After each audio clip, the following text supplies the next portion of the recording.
이재명의 캐나다 G7 정상회담 참석에 대한 설왕설래.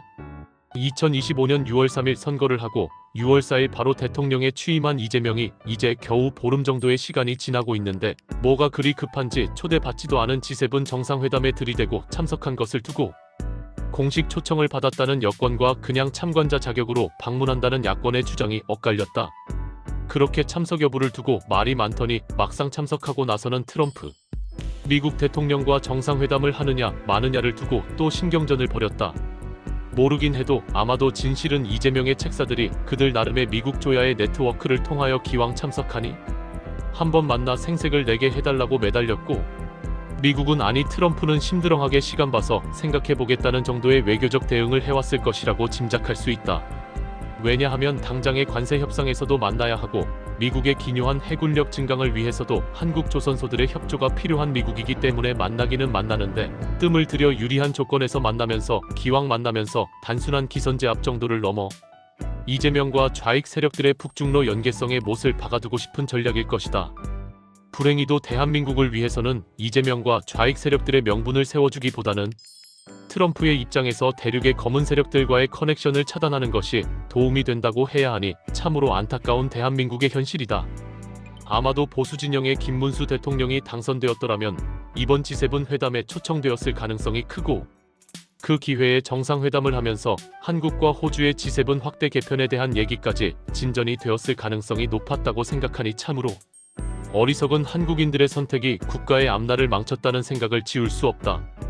그렇게 무리하게 들이댄 결과 결국 제대로 공식 회의에는 참석하지 못하고 트럼프 대통령이 조기 귀국하면서 회담이 불발된 것을 두고 이제는 트럼프가 도망을 갔다느니 어쩌니 하면서 계속 이재명 위주의 어거지 논리와 좌익들의 볼썽사나운 주장이 덕지덕지 언론을 장식하고 있다. 한국이라는 국내 틀 속에서는 현재의 한국 정치가 좌익들의 어거지 논리가 선전선동 선거로 이기면서 그들의 어거지 논리가 정당화되어 오고 있다. 이것은 어디까지나 한국 국내 상황에서는 이재명과 좌익 세력들은 물론 좌편향된 언론 입장에서는 그들이 취하는 행동과는 달리 말만 번지르르하게 하면서 그것이 시대 정신이라 우기면 되는 것이기에 전혀 부끄러운 줄도 모르고 낯두껍게 주장을 하기만 하면 대세가 되어왔다. 그러나 그러한 것이 국제사회에서도 그대로 통용되리라고 기대하는 것은 어리석기 그지없는 좌익들의 과대망상에 불과하다는 것을 김대중, 노무현, 문재인 시절의 외교 현장에서 벌어진 것을 생생하게 기억하고 있다. 조언을 하자면 조금 진득하게 기다리면 이재명이나 좌익 세력들에 대한 호의적인 분위기는 아니겠으나 보수 세력이 세운 대한민국의 국제적 위상 때문에 미국을 비롯한 국제사회에서 먼저 손짓을 하게 되어 있다는 것을 알았으면 좋겠다. 그러면 그런 신호에 맞추어 국제사회에 등장하면서 노무현처럼 평소 좌익들이 주장하는 것이 아닌 국익을 위한 선택을 하면서 상대방에게 그런 긍정적 신호를 주면 상대 측에서도 조심스레 하나하나씩 인정을 해주는 상황이 전개될 수 있고, 외교는 어거지 들이대기가 아니라 그런 자연스러운 흐름에 맡겨야 하는 것이다. 그러한 때를 활용하고 집권 후반기쯤 되면 더 자연스레 의욕을 가지고 보다 적극적으로 외교 무대에 등장해도 무리 없이 우리 주도의 행사도 조심스레 전개할 수 있는 것이다. 아무튼 이러한 이재명과 좌익 세력들의 어슬픈 국제 무대 등장 등을 불안하게 지켜보는 동아일보 송평인 칼럼을 소개한다.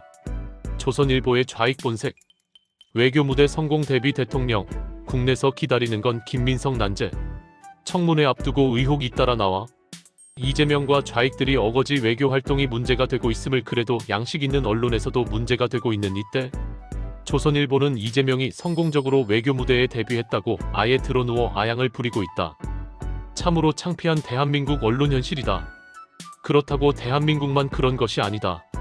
미국의 지난 대선 과정에서 미국의 ABC 방송 등이 민주당 해리스 후보를 지지하면 벌인 작태를 생각해보면 미국이나 한국이나 좌편향 권력의 입장에서 어거지 주장과 보수 인사들에 대한 턱도 없는 억지 주장은 조금도 다를 바가 없기 때문이다.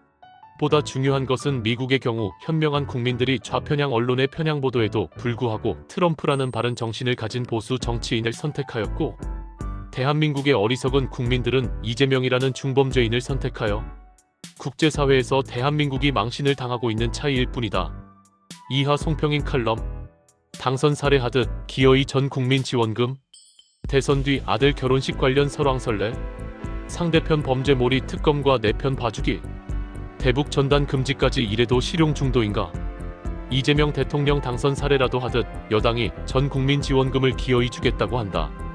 이미 오를 대로 오른 생활 물가가 다시 상승하고 부동산 가격이 문재인 정권 때의 전고점을 경신하는 시점에서 물가의 추가 상승이 우려된다.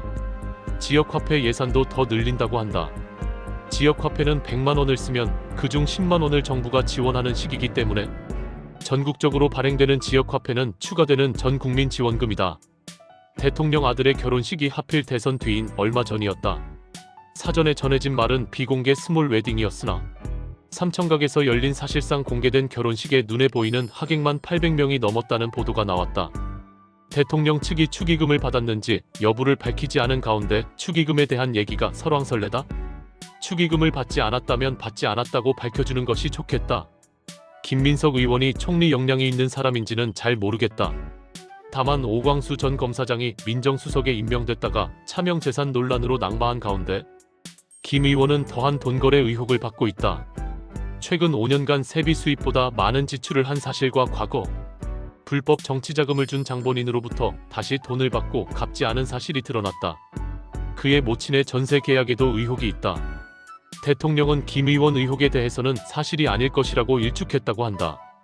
두 사람에게 공정한 기준이 적용될 것인지 볼 일이다. 수감 중인 조국 씨 사면 얘기가 대통령 측근인 정성호 의원으로부터 나왔다. 조 씨가 자녀의 대학 및 대학원 입학을 위해 한 부정행위는 과거 정권 같았으면 전국의 대학과 법조계를 다 조사해 뿌리 뽑았어야 할 일이었다. 그러나 문재인 당시 대통령은 그렇게 하지 않았고 조 씨의 처벌에 대해서마저도 소극적이다가 윤석열 당시 검찰총장과 충돌해 결국 윤석열 대통령 만들기에 일조했다. 조 씨의 사례는 결국 실패로 끝나기는 했지만 노멘클라투라 같은 새로운 특권 계급의 출현을 예고한 것이다. 현 정권의 노멘클라투라 1호는 대통령 자신이다. 대통령이 되자 재판이 줄줄이 연기됐다.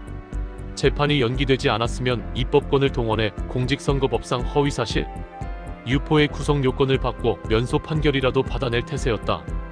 한동훈 국민의힘 전 대표가 헌법 84조 논란을 제기하며 이재명 재판이 계속돼야 한다고 주장했을 때 그렇지 않다는 칼럼을 쓴 바 있다. 대통령이 재판을 받으러 다닐 수는 없다.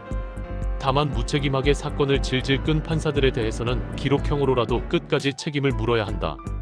자신을 수사한 검사의 탄핵 소추까지 한 사람이 정치 보복은 없다고 했다고 해서 정말 정치 보복이 없다고 여긴다면 존경하는 박근혜라고 했다고 해서 정말 존경한다고 착각하는 것과 같을 것이다.